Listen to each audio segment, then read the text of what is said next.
Hello. Okay, we are going to talk about. Are you ready? Let me just pull up my notes. How to become a professional thief. Now, I'm not talking about heist things, okay? But if you tell me your favorite heist movies or TV shows, because I would actually love to find something to watch for the falls. So let me know. But no.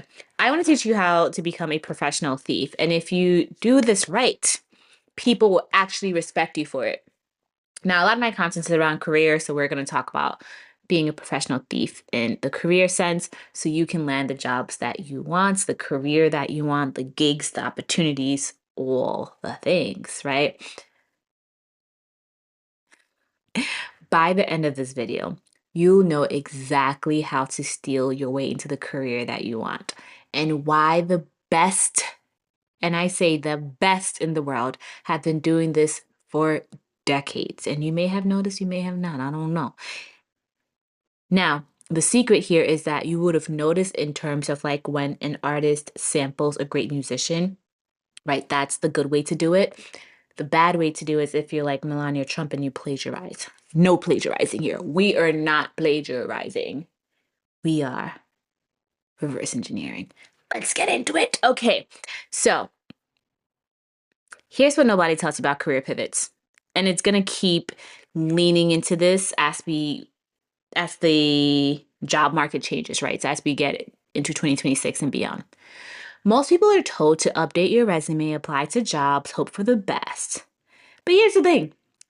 You're competing against people who already know the game. So if you don't know the game, aka if you're not a professional thief, a professional career thief in this scenario, you're just joining the masses, and that's just not what you need. That's not what I need. That's we want some peace of mind and some money in our bank account, right? So let me just guess what's happening to you right now. You're sending out resumes and you're hearing nothing. You're updating your LinkedIn and all these people who are all these people who are supposed to be in your inbox are not coming. Now, when I said this, I was gonna say imaginary players. Now, if you've listened to Cardi's new album, Am I the Drama, you know, you know what I'm referencing, right?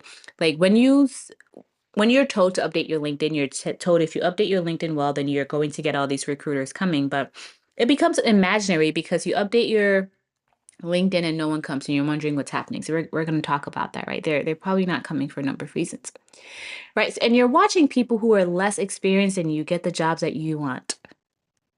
And you have no idea what you're doing wrong.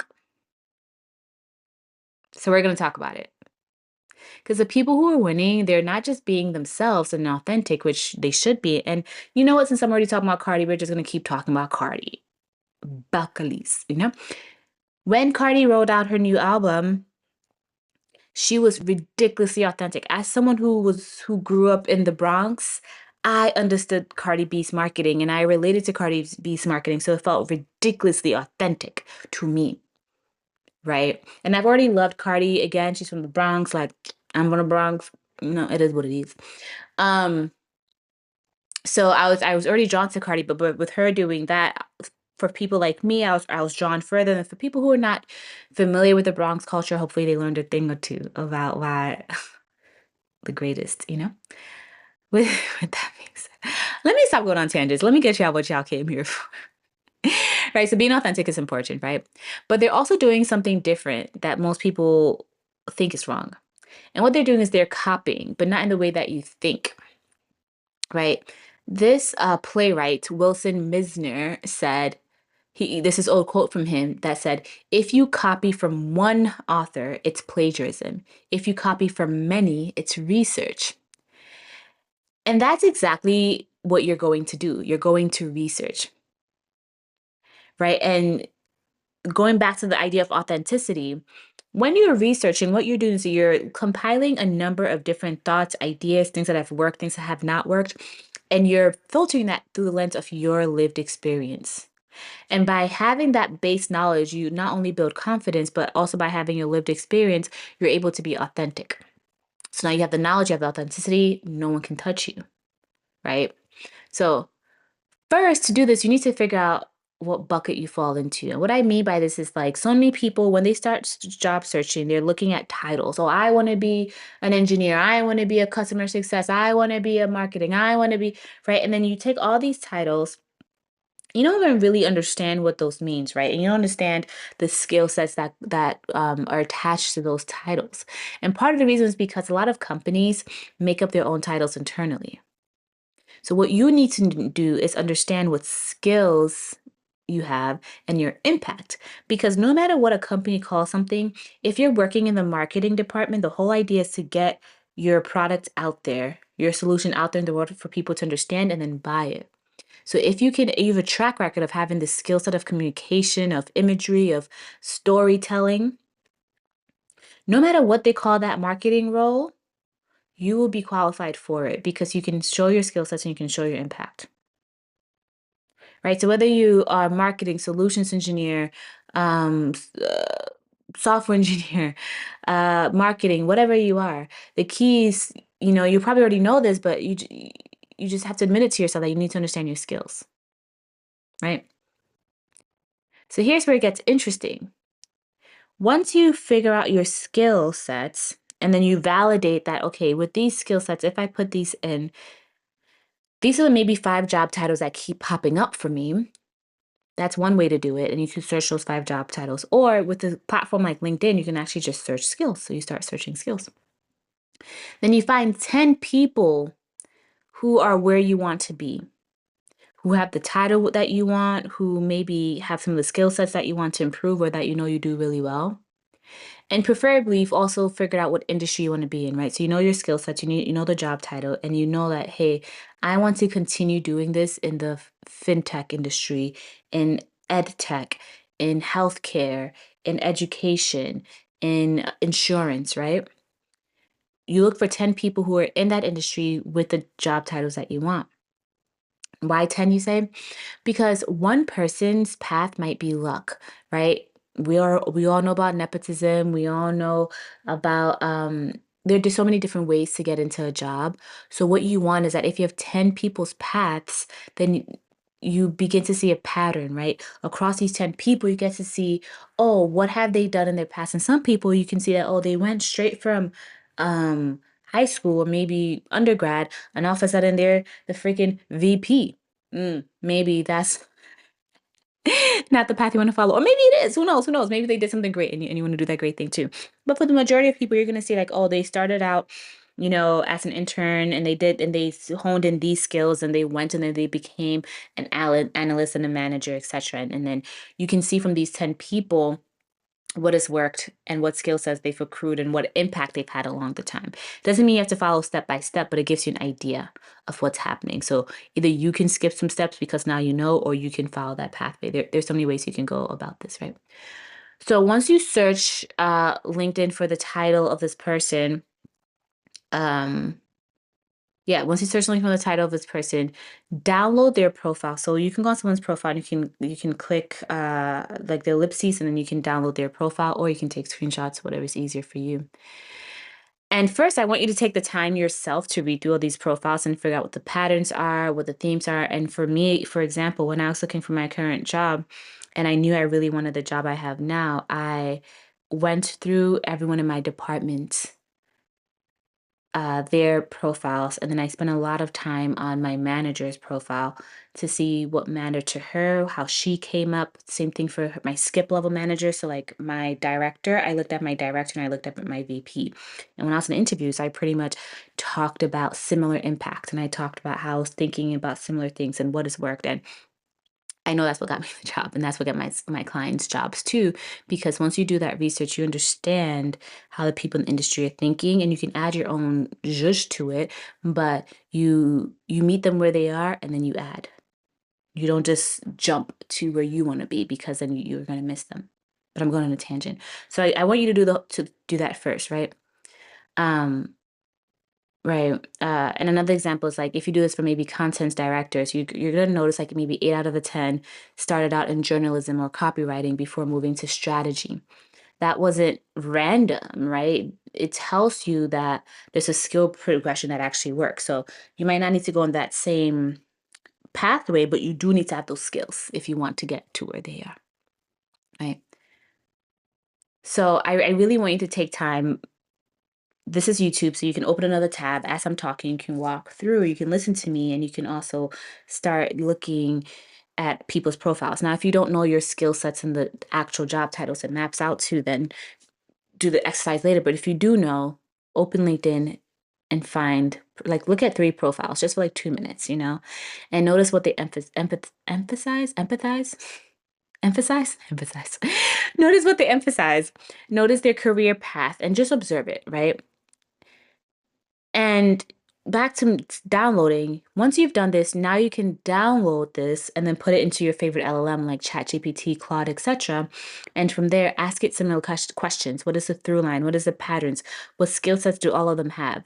And the reason why I want you to do this yourself first, because we really need to activate our own mind before we go to AI. AI is meant to be a partner, but not to do all the work for us, right? And you want to internalize it so much that when you do get called for an interview, you understand it, right? You're not, all those like videos that have been coming up with people trying to interview using AI. Like, don't be that person. Know your stuff, right? And what you're doing here is that you're studying. You're studying. You're not skimming. You're studying. So by reading profiles, reading job descriptions, you're starting to notice the language that they use in the industry and what works, what people resonate with, what people are looking forward to.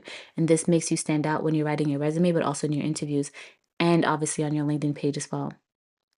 And most people don't do this because it does take time, right? And that is why it's really, really important to start from your skill set, map out your title, and then go. Because if you just jump all around because you just heard some nice title, you heard that they get paid a lot, you heard it's a lazy girl job, whatever the case might be, you're going to spend way more in the long run in frustration than if you just dedicated these initial 3 to 5 hours to get it done, right? So if you dedicate that time, it works, right? So like I said, you can manually do this, you can use ChatGPT, Claude, etc., and figure out what the through line is, right? Because what you're ultimately looking for in this whole process is what skills show up across all 10 profiles. What transitions did they make, right? What different trajectory do they go through? Do they go from consulting to tech? Like, for example, if you work in tech and you didn't start out in tech, most people go from consulting to tech, right? Especially if they're in professional services or sales, post sales. If you're an engineer, that's slightly different. But look at the pattern, see where people are coming from, see where they go, right? Because it tells you what your career trajectory is, and do you want to be on that path or do you just want to learn? I think for me, I don't necessarily even care about where people are going. I want to see where they came from and how they use the language of where they came from and adapted it to where they are today. And I want to see what they're learning and growing in today. Because what I care about is today. I care about learning and closing my gaps in this moment, right? So you can do that. And then when you do that, you see what's replicable versus what's unique to either their circumstances or your circumstances, and then make it work for you. Right. So I do have a workbook on my page where I give you so many examples that you can actually walk through this step by step. Right. So you can skip all the trial and error. You have details to do it. And I want to just say this. A lot of people, when they start doing this, they start saying keywords and buzzwords. So they just like copy and paste that onto their LinkedIn. And that is not the wave here. That's not the play here, because when you just copy and paste, especially from a whole bunch of different spaces, you may be creating a mosaic. You may not be doing something that's cohesive. You want to create a puzzle that all the puzzle pieces work, where your headline, your about me, everything works. So you want to take that time to figure that out, right? Before you just copy and paste, right? Because when you copy someone else's stuff, it becomes hard for you to translate that in your LinkedIn, your resume, your interview. And we want you to be fluid all through and to be confident, right? And you only get confident because you understand what's happening. So you do have to read, you do have to be curious, you do have to follow up, and then you have to attach your own story to it. So that way you're not faking it, and you're not trying to memorize things for your interview, right? Um, Let me just look at my notes. And then in your interviews, this is where you start weaving things in. If you see that a lot of people talked about doing user interviews. A lot of people talk about a specific AI, specific tool. Then you talk about that too. Or when I use this and this, or I'm currently learning this and this. Like you're dropping those things in that across the industry people care about. So you're putting yourself on the same level because you're saying, hey, the things that you use and you do, I also use it. And then also again, add your own stuff there. Like I'm not asking you to be copy paste in a replica. What I'm asking you is for you to understand what is best practice in the industry. And then if you do something different, add that to it, right? So it shows that you know the game and you're bringing your own sauce to it. And that's how you get hired, right? And again, I'm going to bring back the sampling. If you think about your favorite artists who sample, right? The whole song, even people who do covers, the whole song isn't verbatim what that artist has done. They even if you're doing a cover, you might be taking the words, but you're putting your own spin to it. If you're sampling and then you're pivoting to something else, right? If you think about some of the greats, the Beyoncés, the Michael Jacksons, the whoever's, right? The brilliance is like we know that they know their craft so well because they've been able to listen to so much and say this would fit perfectly here, right? And sometimes we're like, oh, this makes perfect sense. And sometimes we're like, we wouldn't have thought about that, but we love it. And that's what you want to do for your own career. And the only way you get there is by understanding the playing field and understanding you really well. And that is why the first half of this video is really, really important for you to master, right? Because what you're doing is that you're getting mentorship at scale for free, right? Those 10 people spent years collectively. If you do 10 people who, let's say they each have 6 years of experience, now you have 60 years worth of knowledge that you just got in a few hours. And you have to do all that work, right? Right. They've made the mistakes, they've pivoted, they've learned what hiring managers want, care about the language to use. And you got that, right? It's documented for free on LinkedIn. So you're being smart in the way that you're analyzing this and you're walking through this. And it's the same way that everyone learns, how musicians learn, how writers learn, how every professional actually learns. And obviously you can take this and like go talk to an actual mentor or hit one of them up and talk to them and learn more about whoever's experience speaks to you the most, right? So you can get a little bit deeper, but for the most part, you can do a lot of this work by yourself, which is really great.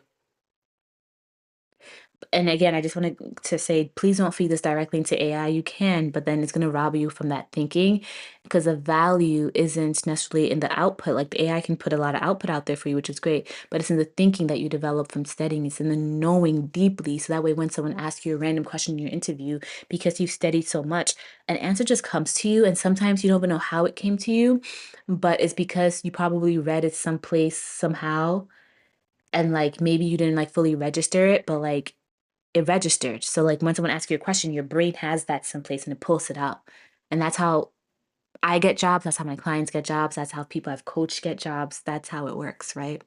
So study first, notice patterns yourself, then use AI to validate what you found or catch what you missed, right? Your AI is a search assistant and not a replacement for your brain. So I just want to be very clear. Um, okay, let me just make sure I don't have anything else to say. So I just want to reiterate. So maybe right now what you're doing is that you are doing your resume, submitting it into some ATS system, and you're saying things like responsible for managing projects and collaborating with teams, or on your resume, you're not really giving impact, right? You're applying for a lot of jobs and you're not hearing anything back. And you don't really know why you're being rejected. You think it's like bad luck or the economy, and some of it could be it, but you can be more strategic. And using this method, what happens is that you know exactly what skills actually matter in your target role, how you can bring value in what you want, right? And the job game is all about selling to a buyer, right? And the buyer is going to be your potential boss, and your buyer has a problem they're trying to solve. Same way when you go to a store to buy an outfit for an event, let's say it's a themed event, you are trying to find an outfit that fits the theme. So therefore, if you go to, let's say you're trying to do um like 60s era clothing, and what is the 60s disco? I don't remember. Would you go to a store that is a generic Marshall's department store to find this? Or would you go to a thrift store that particularly um this is the word I'm looking for. that has specific clothes for the 60s, right? You're gonna go to that store because you know, like the chances of you getting a output is higher, faster, right? And Marshalls, you might find something, but you don't know. So why pick the Marshalls when you can pick the 60s themed store that has all the sizes and clothes and all the things, right? It's the same thing when you're looking for jobs. As you understand the market more, you're able to say, hey, I know the problem that you're trying to solve and I can solve it. You're speaking the language of the hiring manager, and that's what gets you hired. You position yourself as someone who gets it, right? Your resume, your LinkedIn sounds like someone who's already in the industry doing the job, right? Because you're writing your resume or your LinkedIn for where you want to be, not where you've been.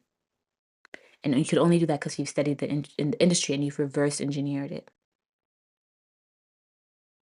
Okay. And as you study all these people, you're going to notice that not everyone has the same strengths, not everyone has the same cookie cutter pathway, right? And you're going to realize there are multiple pathways or paths to the same destination, meaning that whatever your pathway is, if you still want to get to that destination, there's a pathway available for you. By reading all these profiles, you're able to figure out that pathway for yourself, right? And when you find a weakness, right, quote unquote, in yourself, where you're like, oh, I need to do better. Let's say you don't know a specific tool or you don't think in a certain way, whatever, rather than being like, let me spend all my time trying to be better at this, note it, right? Clock it and set it aside. Unless it's absolutely paramount to your job, note it and set it aside and focus on your strengths, right? Because the things that you're not good at, your job then is going to be to create a story of how like you work around it basically. Or quickly once you get into the new job, find someone who's strong in that and pair yourself with them. And that's how you succeed. Right? So figure out, do I need to fix this or do I need to partner? Do I need to fill in that gap? Right? So it could be like maybe you studied someone who was incredible at data analysis, but terrible at public speaking, right? What that person can do is that they can partner with the CMO who was the opposite. Great at presenting, great at talking and schmoozing and all that stuff, but terrible with numbers. So now you both help each other out. Together, you're unstoppable, right? So you don't always have to focus on your weakness. You have to figure out, how do I supplement this? How do I, be better?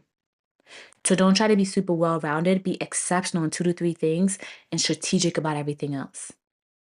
Your time is infinite, right? So spending 200 hours going from bad to mediocre in something that you don't really have to is a waste of time. But if you go from good to exceptional, people are going to seek you out for that exceptionalism. And that'll always win, right?